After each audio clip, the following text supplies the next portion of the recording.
जय श्री कृष्णा सा। आप सभी का मेरे चैनल पर स्वागत है। सभी को मंगला गौरी व्रत की हार्दिक शुभकामनाएं। मंगलवार की सुबह जब सुहागिनें दीप जलाकर मां गौरी का स्मरण करती है तो हर घर में सौभाग्य की रेखाएं और भी अधिक उज्जवल हो जाती है। यह व्रत नहीं, एक आस्था है, एक स्त्री का प्रेम, तप और समर्पण का प्रतीक है। यह व्रत मंगलवार के दिन रखा जाने वाला यह व्रत सुहागिन स्त्रियों के लिए क्यों है इतना विशेष और पुण्यदायी? क्योंकि मंगला गौरी व्रत से न केवल अखंड सौभाग्य की प्राप्ति होती है, बल्कि माँ गौरी स्वयं अपने हाथों से आशीर्वाद देती है। आज की कथा में छुपा है वह चमत्कार जिसने एक साधारण स्त्री को बना दिया माँ गौरी की परम भक्त, और उसकी आस्था ने दिलाया उसे अमर सुहाग। तो आइए श्रद्धा से सुनते हैं मंगला गौरी व्रत की यह अनुपम कथा। युधिष्ठिर ने भगवान श्री कृष्ण से प्रश्न किया, हे नंदनंद, हे गोविंद, अनेकों कथाएं मैंने सुनी, अब मुझे पुत्र की दीर्घ आयु करने वाली व्रत की कथा सुनाएं। भगवान श्री कृष्ण ने उत्तर दिया, हे शत्रुओं का नाश करने वाले युधिष्ठिर, मैं तुमसे अवैधव्य कारक अर्थात स्त्रियों को सौभाग्य प्रदान करने वाले एक व्रत का वर्णन करूंगा और इसी विषय संबंधी एक प्राचीन कथा भी कहूंगा। तुम सावधान होकर श्रवण करो। पूर्व काल में कुरु देश में श्रुतकीर्ति नामक एक विद्वान, कीर्तिशाली, शत्रुओं का नाश करने वाला, 64 कलाओं का ज्ञाता तथा धनुर्विद्या में कुशल राजा हुआ था। पुत्र के अतिरिक्त अन्य सभी शुभ चीजें उस राजा के पास थी, अतः वह राजा संतान के विषय में अत्यंत चिंतित हुआ और जब ध्यान पूर्वक देवी की आराधना करने लगा तब उसकी कठोर तपस्या से प्रसन्न होकर देवी ने उसे दर्शन दिए और उससे यह वचन बोली, हे सुव्रत, वर मांगो। श्रुतकीर्ति बोला, हे देवी, यदि आप मुझ पर प्रसन्न हैं तो मुझे सुंदर पुत्र दीजिए। हे देवी, आपकी कृपा से अन्य किसी भी वस्तु का अभाव नहीं है। उसका यह वचन सुनकर पवित्र मुस्कान वाली देवी ने कहा, हे राजन, तुमने अत्यंत दुर्लभ वर मांगा है, फिर भी कृपावश मैं तुम्हें यह वर अवश्य दूंगी। किंतु हे राजेंद्र, सुनिए, यदि परम गुणी पुत्र चाहते हो तो वह केवल 16 वर्ष तक जीवित रहेगा, और यदि रूप तथा विद्या से विहीन पुत्र चाहते हो तो दीर्घ जीवी होगा। देवी का यह वचन सुनकर राजा चिंतित हो उठा और अपनी पत्नी से परामर्श करके उसने गुणवान तथा सभी शुभ लक्षणों से संपन्न 16 वर्ष की आयु वाला पुत्र मांगा। तब देवी ने भक्ति संपन्न राजा से कहा, हे नृपनंदन, मेरे मंदिर के द्वार पर आम का वृक्ष है, उसका एक फल लाकर मेरी आज्ञा से अपनी भार्या को भक्षण करने हेतु प्रदान करो, इससे वह शीघ्र ही गर्भ धारण करेगी, इसमें संदेह नहीं है। प्रसन्न होकर राजा ने वैसा ही किया। उसकी पत्नी ने गर्भ धारण कर लिया और 10वें महीने में उनके देवतुल्य पुत्र उत्पन्न हुआ। तब हर्ष तथा शोक से युक्त राजा ने बालक का जात कर्म आदि संस्कार किया और शिव का स्मरण करते हुए उसका नाम चिरायु रखा। उसके बाद पुत्र के 16 वर्ष के होने पर पत्नी सहित राजा चिंता में पड़ गए और वे विचार करने लगे कि यह पुत्र बड़े कष्टों से प्राप्त हुआ है, मैं इसकी दुखद मृत्यु अपने ही सामने कैसे देख सकूंगा। ऐसा विचार करके राजा ने पुत्र को उसके मामा के साथ काशी भेज दिया। प्रस्थान के समय राजा की पत्नी ने अपने भाई से कहा कि कार्पटिक का वेश धारण करके आप मेरे पुत्र को काशी ले जाइए। मैंने भगवान मृत्युंजय से पूर्व में पुत्र के लिए प्रार्थना की थी और कहा था, आप जगतपति की यात्रा के लिए मैं पुत्र को अवश्य भेजूंगी, अतः आप मेरे पुत्र को आज ही ले जाइए और सावधानी पूर्वक इसकी रक्षा कीजिएगा। अपनी बहन की यह बात सुनकर भांजे के साथ वह चल पड़ा। कई दिनों तक चलते चलते वह आनंद नामक नगर में पहुंचा। वहां सभी प्रकार की समृद्धियों से संपन्न वीरसेन नाम वाला राजा रहता था। उस राजा की एक स्वर्ण लक्षण संपन्न, युवा अवस्था प्राप्त, मनोहर तथा रूप लावण्यमयी मंगला गौरी नामक कन्या थी। सभी उपमानों को तुच्छ करके सौंदर्य अभिवृद्धि को प्राप्त वह कन्या किसी समय सखियों के साथ नगर के उपवन में क्रीड़ा करने के लिए गई हुई थी। उसी समय वह चिरायु तथा उसका मामा वे दोनों ही वहां पहुंच गए और उस कन्या को देखने की लालसा से वहीं विश्राम करने लगे। इसी बीच विनोद पूर्वक क्रीड़ा करती हुई उन कन्याओं में से किसी एक ने कुपित होकर राजकुमारी को हे अभागे यह कुवचन कह दिया। तब उस अशुभ वचन को सुनकर राजकुमारी ने कहा, तुम अनुचित बात क्यों बोल रही हो? मेरे कुल में इस प्रकार की तो कोई है ही नहीं। मंगला गौरी की कृपा से तथा उनके व्रत के प्रभाव से विवाह के समय जिसके सिर पर मेरे हाथ से अक्षत पड़ेंगे, हे सखी, वह यदि अल्प आयु वाला होगा तो भी चिरंजीवी हो जाएगा। इसके बाद वे सभी कन्याएं अपने अपने घर चली गई। वही दिन राजकुमारी के विवाह का था। बाहिक देश के दृढ़ धर्मा नामक राजा के सुकेतु नाम वाले पुत्र के साथ उसका विवाह निश्चित किया गया था। वह सुकेतु विद्याहीन, कुरूप तथा बहरा था। तब सुकेतु के साथ आए हुए उन लोगों ने विचार किया कि इस समय कोई दूसरा श्रेष्ठ वर ले जाना चाहिए और विवाह संपन्न हो जाने के अनंतर वहां सुकेतु पहुंचे। तदंतर चिरायु के पास जाकर उन लोगों ने उसके मामा से याचना की कि आप इस बालक को हमें दे दीजिए जिससे हमारा कार्य सिद्ध हो जाए। इस पृथ्वी पर परोपकार के समान दूसरा कोई धर्म नहीं है। उनकी बात सुनकर चिरायु का मामा मन ही मन बहुत प्रसन्न हुआ, क्योंकि इसने उपवन में पहले ही कन्या मंगला गौरी की बात सुन ली थी। फिर भी उसने एक बार कहा कि आप लोग इसे किस लिए मांग रहे हैं? कार्य की सिद्धि हेतु वस्त्र, अलंकार आदि मांगे जाते हैं। वर तो कहीं भी नहीं मांगा जाता। तथापि आप लोगों का सम्मान रखने के लिए मैं इसे दे रहा हूँ। इसके बाद चिरायु को वहां ले जाकर उन लोगों ने विवाह संपन्न कराया। सप्तपदी आदि के हो जाने पर रात्रि में शिव पार्वती की प्रतिमा के समक्ष उस चिरायु ने हर्षयुक्त होकर मंगला गौरी के साथ शयन किया। उसी दिन चिरायु के 16 वर्ष पूर्ण हो चुके थे और अर्धरात्रि में साक्षात काल सर्प रूप में वहां आ गया। इसी बीच संयोगवश वह राजकुमारी जाग गई। उसने उस महासर्प को देखा और वह भय से व्याकुल होकर कांपने लगी। तब उस कन्या ने धैर्य को धारण किया और 16 उपचारों से सर्प की पूजा की और पीने के लिए उसे दुग्ध प्रदान किया। उसने दीनता भरी वाणी में उस सर्प की प्रार्थना और स्तुति की। मंगला गौरी प्रार्थना करने लगी कि मैं उत्तम व्रत करूंगी, इससे मेरे पति जीवित रहें। ये जिस तरह से चिरकाल तक जीवित रहे आप वैसा कीजिए।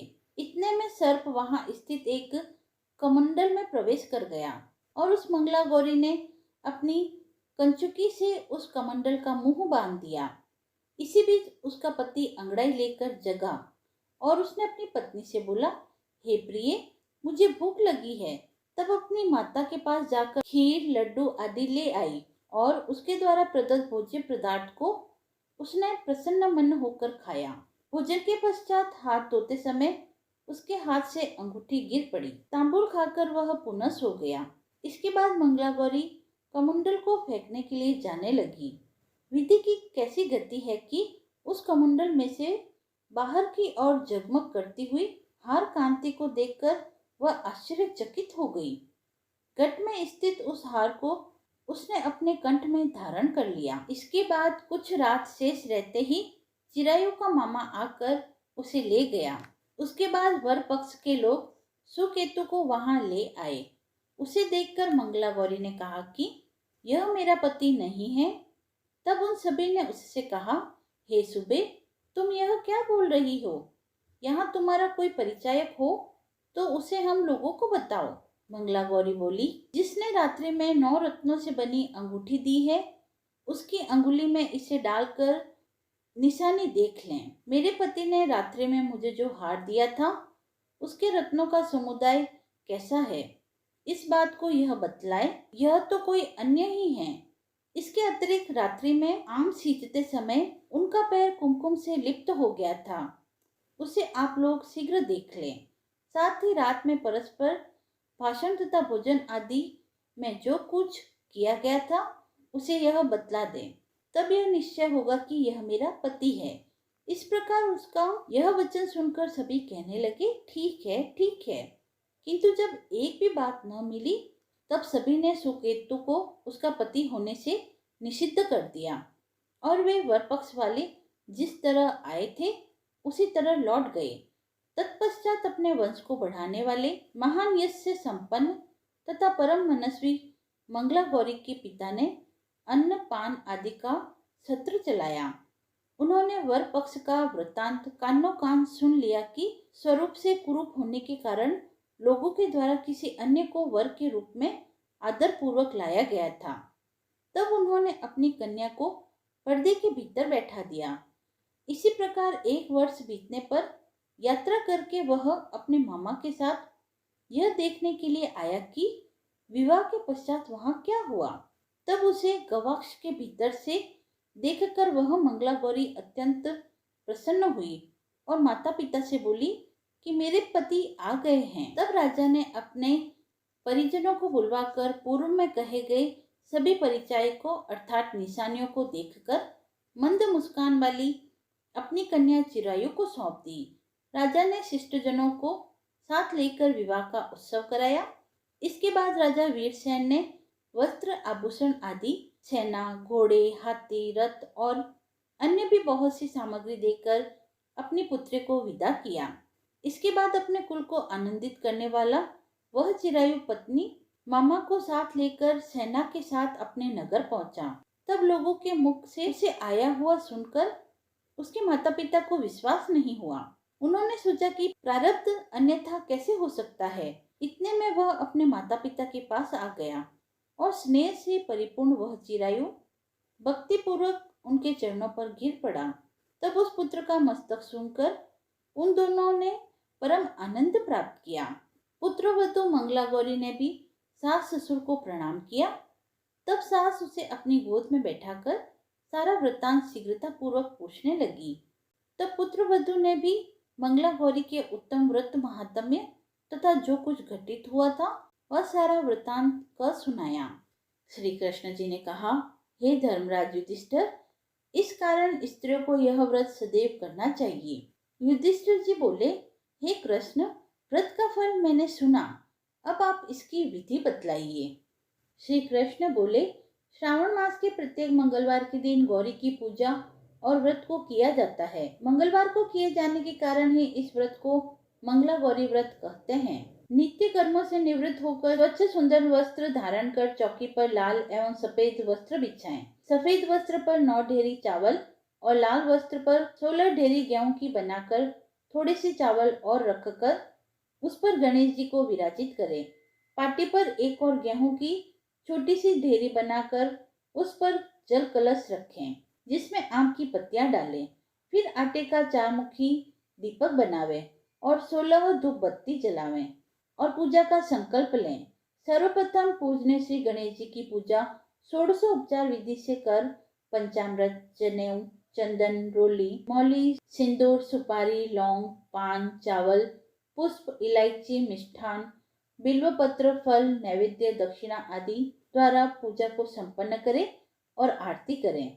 फिर कलश की पूजा करें। कलश पर सिंदूर और बिल्वपत्र नहीं चढ़ाना चाहिए। इसके बाद चावल की 9 ढेरियों को नवग्रह और गेहूं की 16 ढेरियों को षोडश मात्र का मानकर पूजन करें। फिर मंगला गौरी का पूजन करें। इसके लिए एक थाली में चकला रखें, आटे की एक लोई बनाएं और खस पर मिट्टी से गौरी की मूर्ति बनाएं। पहले मंगला गौरी की मूर्ति को जल, दूध, दही, घी, चीनी, शहद से बने पंचामृत से स्नान कराकर वस्त्र और आभूषण धारण कराएं। फिर रोली, चावल, चंदन, सिंदूर, हल्दी, मेहंदी, काजल लगाकर 16 प्रकार के पुष्प चढ़ाएं। माला, आटे के लड्डू, फल, पंचमेवा, सप्तधान्य, जीरा, धनिया, पान, सुपारी, लौंग, इलायची, चूड़ियाँ सभी 16 की संख्या में चढ़ावें। एक सुहाग की डिब्बी, तेल, रोली, मेहंदी, काजल, हिंगलो, सिंदूर, कंघा, कांच और दक्षिणा चढ़ावें। तत्पश्चात 16 तार की बत्ती बनावें और दीपक और कपूर को प्रज्वलित करके आरती करें तथा परिक्रमा करें। उसके बाद 16 लड्डुओं का वायना निकालकर सासू को पैर छूकर दें, फिर स्वयं भोजन करें। इस व्रत में एक ही प्रकार का भोजन किया जाता है और उस भोजन में भी नमक का प्रयोग नहीं किया जाता, अर्थात यह अलोना व्रत होता है। व्रत के दूसरे दिन नदी या तालाब में गौरी का विसर्जन करके पारण करना चाहिए। पति की दीर्घायु की अभिलाषा करने वाली स्त्रियों को इस प्रकार 5 वर्ष तक यह व्रत करना चाहिए। युधिष्ठिर जी बोले, हे केशव, इस व्रत राज के उद्यापन की विधि का भी वर्णन कीजिए, क्योंकि बिना उद्यापन के व्रत निष्फल कहा गया है। श्री कृष्ण जी ने कहा, 5 वर्ष समाप्त होने पर सुखदायक उद्यापन करना चाहिए। श्रावण मास के मंगलवार के दिन व्रत करने का विचार कर प्रातःकाल उठकर स्नान आदि कर्मों से निवृत्त होकर उद्यापन के हेतु संकल्प करें और किसी वेद वेदांग ज्ञाता आचार्य का वरण करें। फिर केले के थंब लगाकर हमेशा की भांति मंगला गौरी की पूजा करें। वह पूजा पंडितों से करवाएं। उन्हें वस्त्र, माला, लोटा आदि दक्षिणा में देवें। 16 लड्डू, वस्त्र व रुपए रखकर बायना निकालकर सासू जी को पैर छूकर देवें। दूसरे दिन सभी देवी देवता व मंगला गौरी का पूजन करने के बाद बहन बेटी के द्वारा आरती कराकर थाल में रुपए रखें। फिर सुहाग थाल में सभी सुहाग की सामग्रियां एवं रुपए रखकर संकल्प करके सासू जी के पैर छूकर उन्हें प्रदान करें। फिर 16 जोड़ों को भोजन कराकर श्रद्धा अनुसार दक्षिणा देवें व प्रसाद वितरित करें। श्री कृष्ण बोले, हे युधिष्ठिर, इस प्रकार विधि पूर्वक मंगला गौरी का व्रत करने से वैधव्य का नाश होता है। कथा समाप्त हुई। माँ का आशीर्वाद हम सब पर बना रहे और हमारी सभी मनोकामनाएं पूर्ण हो। अगर आपको यह कथा अच्छी लगी हो तो इसे जरूर शेयर करें। वीडियो पसंद आया हो तो इसे लाइक करें, चैनल को सब्सक्राइब करें और मंगला गौरी माता का जयकारा कमेंट बॉक्स में लिखना न भूलें। जय माँ गौरी। धन्यवाद।